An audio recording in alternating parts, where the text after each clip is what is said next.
Money isn't just about numbers. It's about behavior. Yep, you heard that right. You don't need a finance degree to be smart with money. You need to understand how your mind works.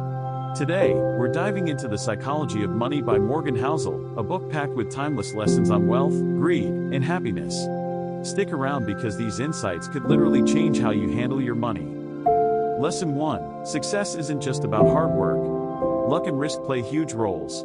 Think about it, Bill Gates got access to a computer in high school when almost no one else did. That's luck. But taking that opportunity and running with it, that's risk. The key takeaway? Never judge your financial success based solely on outcomes. Sometimes, it's about factors beyond your control.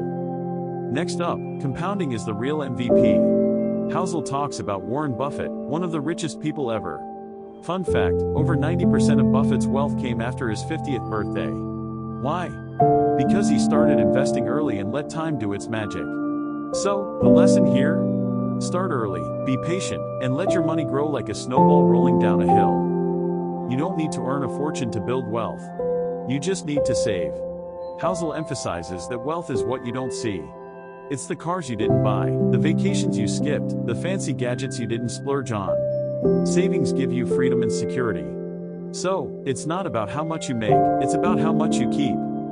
Here's a tough one, getting rich quick is a trap. We all want fast results, but real wealth comes from consistency, not flashy wins.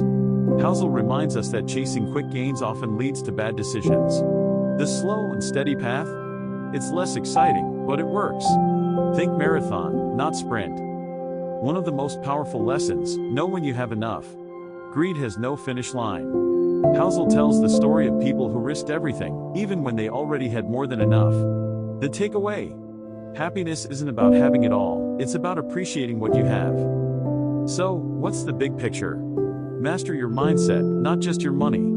The Psychology of Money isn't just a book, it's a blueprint for financial well-being. If you found these lessons helpful, imagine what the whole book can do for you. Like this video? Smash that like button, subscribe for more insightful content, and drop a comment below. What's your biggest takeaway from these lessons? Oh, and if you want to dive deeper, check out the link in the description to grab your copy of The Psychology of Money. Don't just think about it. Take action today. Remember, wealth isn't just what's in your bank account. It's how you think.